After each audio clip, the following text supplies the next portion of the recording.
it's Rob Bryanton, and welcome back to the Imagining the 10th Dimension video blog. Today's entry is dated September 9th, 2008, and it's called We're Already Dead, But That's Okay. In the 10th Dimension project, we often talk about us being a long undulating snake when we view ourselves from the 4th dimension. And so that's the video feedback effect that Jason Tessette has created for us today, which I think it's a pretty cool one. If you'd like to read along, go to 10thdimension.com/blog. And the entry goes like this. Here's something I've said before. Things become less interesting to us as the number of choices multiply. If, as I propose with this project, the 6th dimension includes every possible expression of the wave function for our universe, then it includes the version where I went crazy, shot up my town, died in a hail of bullets. Do I ever want to witness that particular version of reality? No, thank you. Last blog, we talked about how dimensions 4 through 6 can be called the moral triad.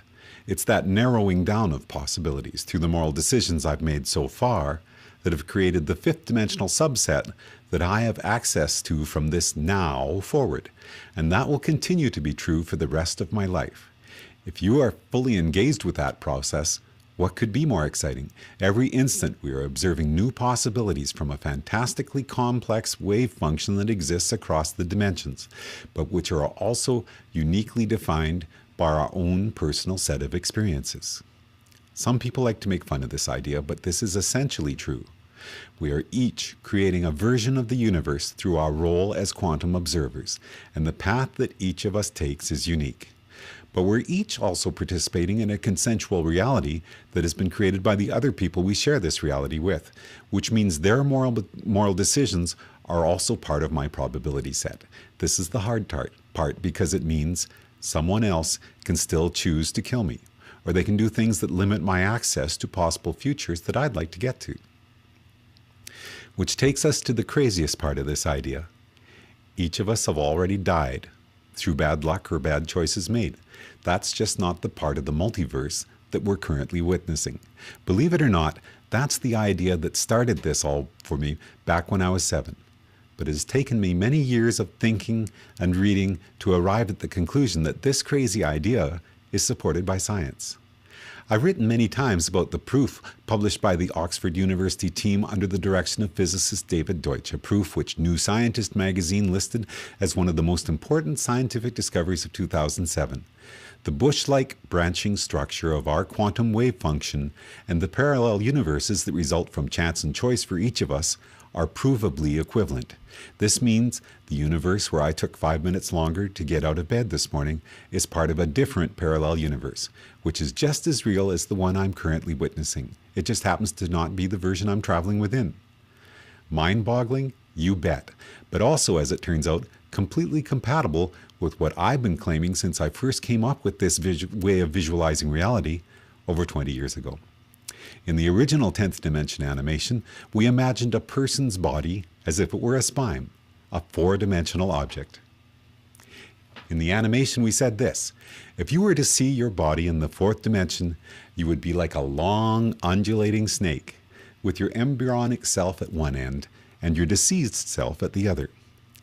If there were only one possible timeline from the beginning to the end of a person's life, that would be the end of the discussion.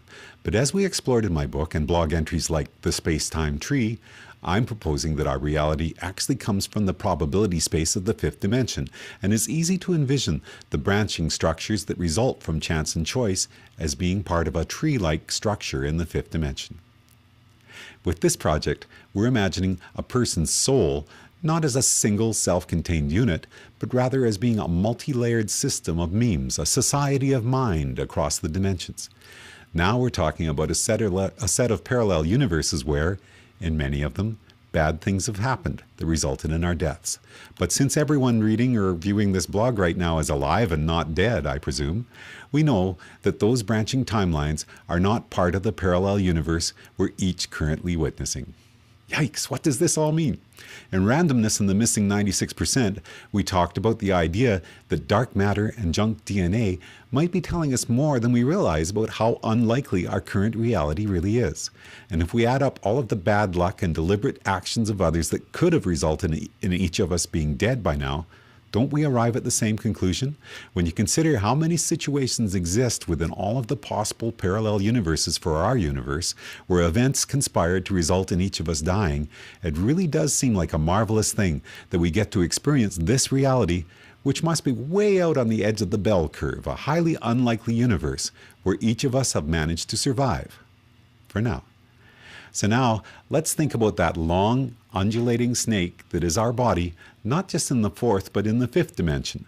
From conception to death, there's the actual 4D line of time we have followed, and as the Deutsch team have proved, there's the bush-like branching structure of possible outcomes, extending out from our current now.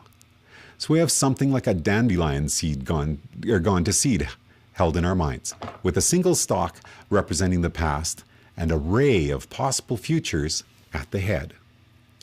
But what about the missing 96%? Does it factor in the equation here as well?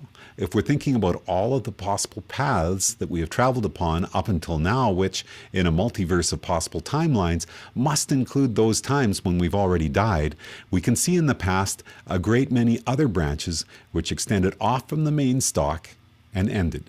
In my book, I said this: for each of us, we will be able to remember moments of malicious, random, or foolish action that could have done us in.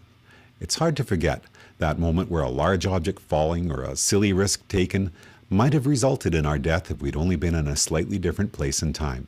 According to the worldview we're exploring, all of those things did actually happen. That drunk driver you saw last year came over the hill and smashed into you head on, and now you're dead. So this is a big question people ask themselves all the time. What happens to us when we die? One interesting proposal I saw recently suggested maybe whatever we expect to happen is exactly what does happen. If you believe there will be nothing, that's what you get. If you believe that you'll be able to continue to watch this particular version of the universe and see what happens to your loved ones, that's what happens. If you believe you'll be enfolded back into a white light of all other patterns and frequencies, that's where you'll go, and so on. By the time we're outside of the arrow of time, there's even no reason to assume that these options are mutually exclusive either. Free from the limitations of a physical body riding along an entropy-driven timeline, a person's awareness could explore every parallel universe simultaneously if that was what they wanted to do. I quoted from Douglas Hofstadter's "I Am a Strange Loop" before, with his well-considered musings on what parts of the pattern that represent a person might continue on. Now here's a different way of thinking about this idea. If there's a fifth-dimensional space-time tree of other possible timelines for our universe, and each of us has timelines where we've already died, then could it be that there are already parts of our consciousness, the interlocking patterns that make up our society of mind, that chose to jump onto our current timeline because they wanted to see what would have happened if they hadn't died? The old adage, once bitten, twice shy, takes on a whole new meaning. If there are tiny voices in my head saying, "Remember how I died last time I tried that?" then perhaps next time I'll be less likely to take a silly risk. My song, "Now I Lay Me Down to Sleep," is a meditation on the question of what happens to us when we die. So to finish, here's a video of me sitting at my old piano singing that song. I'm Rob Bryanton from the Imagining the 10th Dimension video blog. Enjoy the journey.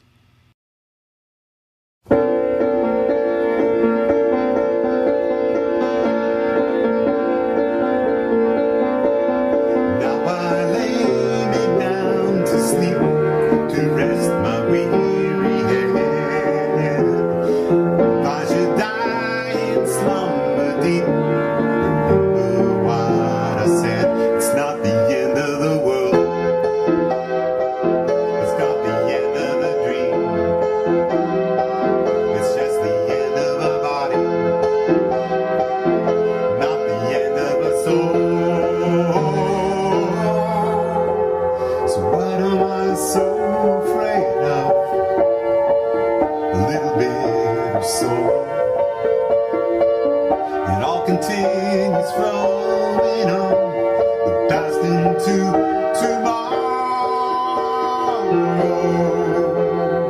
Now I lay me down to sleep, my journey finally through. A list of things undone, unsaid, so much left to do. So what am I so afraid of?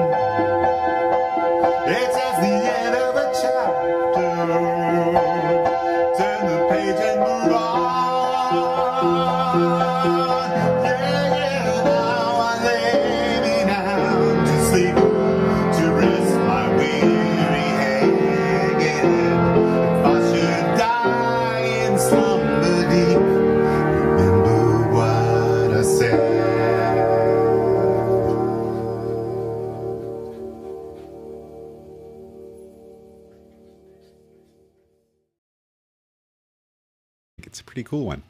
If you'd like to read along, go to 10thdimension.com/blog. And the entry goes like this. Here's something I've said before. Things become less interesting to us as the number of choices multiply. If, as I proposed with this project, the sixth dimension includes November 9th, 2008, and it's called We're Already Dead, But That's Okay. In the 10th Dimension project, we often talk about us being a long undulating snake when we view ourselves from the 4th dimension.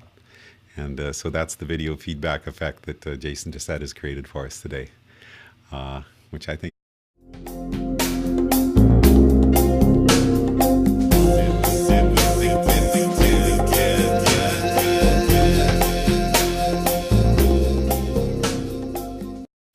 Hi, it's Rob Bryanton, and welcome back to the Imagining the 10th Dimension video blog.